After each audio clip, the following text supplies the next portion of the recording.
Well, thank you very much for talking to us on China Global Television Network. Olusegun Obasanjo, the former president of Nigeria. Let me start by asking you, from November the 29th to 30th, we'll be having the 8th conference of the Forum on China-Africa, that's FOCAC. Share your experience with us from the conferences you attended, and what actually would be the remarkable takeaway for you from those conferences? I took part in the first one. Oh, okay.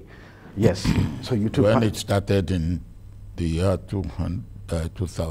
2000. You also took part in the one that held in 2006. I took part in two. Well, it was the first time that most of our leaders in Africa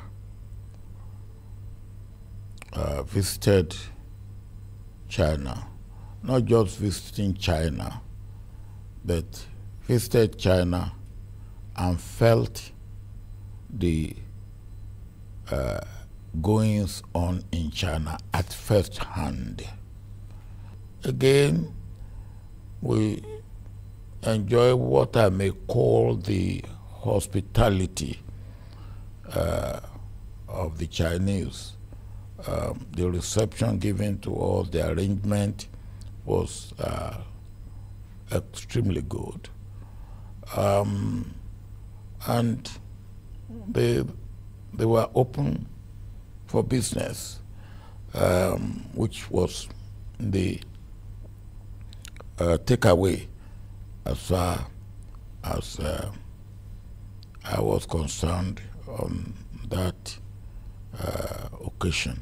So it was an impression of, okay, here we are, we want to do business with you, and if you are ready, we should do business together.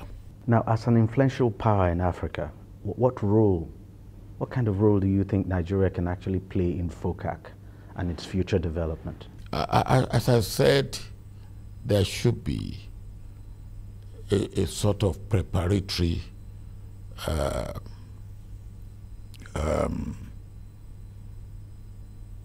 meeting. Nigeria stands in a good position to be able to take part in such preparatory meeting. When I talk of strategic relationship, that is the sort of thing Nigeria can use strategic relationship with China for, and say, well, look, the FOCAC that is coming, and Nigeria will not be speaking for herself alone in that situation.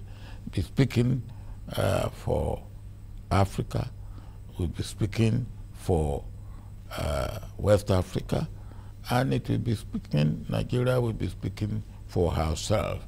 And there's no reason why Nigeria should not be able to play that sort of role. This relationship is good, and we have to enhance it. We have to keep improving on it, so that on both sides it's a win-win. The theme of the 8th Ministerial Conference is deepen China-Africa partnership and promote sustainable development to build a China-Africa community with a shared future in the new era. You look at the ravages of the COVID-19 pandemic. I mean, it's essentially decimated quite a number of economies, especially here in Africa. Going forward with FOCAC now, how do you think China can use it to help? Yes, to help African economies now recover and build a sustainable future.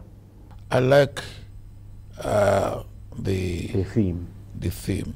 Shared future, and what is important for me is shared future. Now, our future globally now are so intricately interrelated and woven together that if the future of Africa is uncertain, it has implication for the rest of the world. And you take the pandemic particularly, Africa should be able to get the drugs that it will need for her basic health care. And there's no reason why China should not give a helping hand in that respect.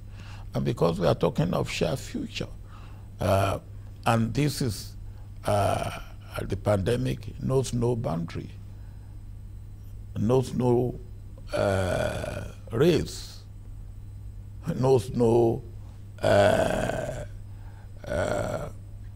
political system, whether you are market economy or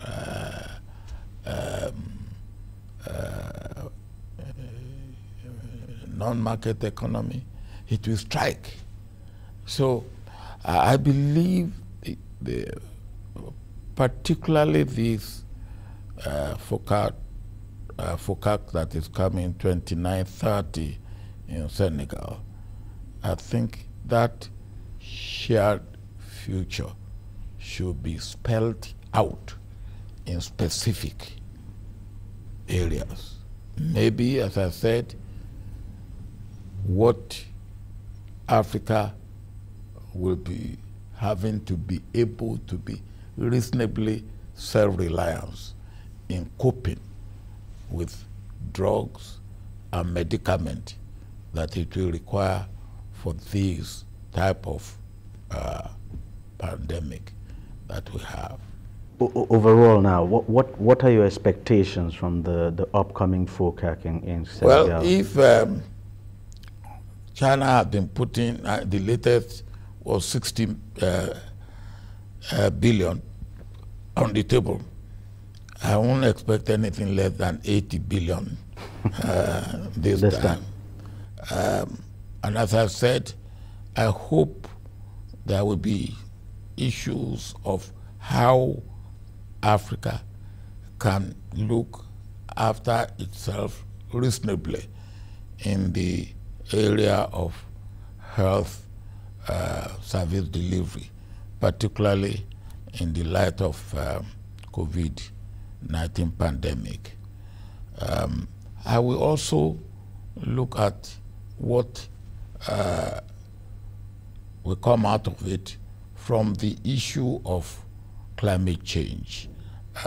We haven't contributed, but we are now the one suffering. Not only suffering, we have to be talking among ourselves and among the rest of the world that we cannot, the world cannot afford us going the way they have developed, burning fossil fuel.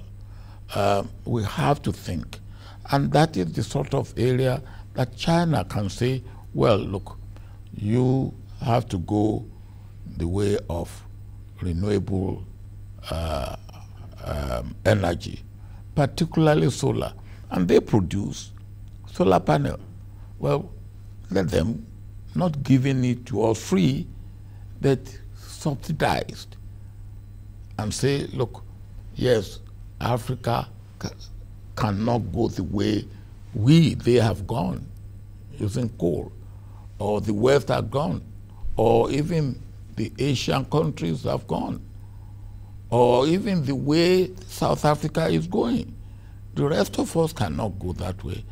That is one thing that China can say, well, look, any African country that will do this, well, solar panel will not be 100%, it will be subsidized. Even by 25%, it will be something if that comes out of this. And earlier on, I've talked about China, Exim Bank taking and open its door to private sector. If these come out of what we are going to have in Senegal, I would say, yes, we are making progress in a very, very good way.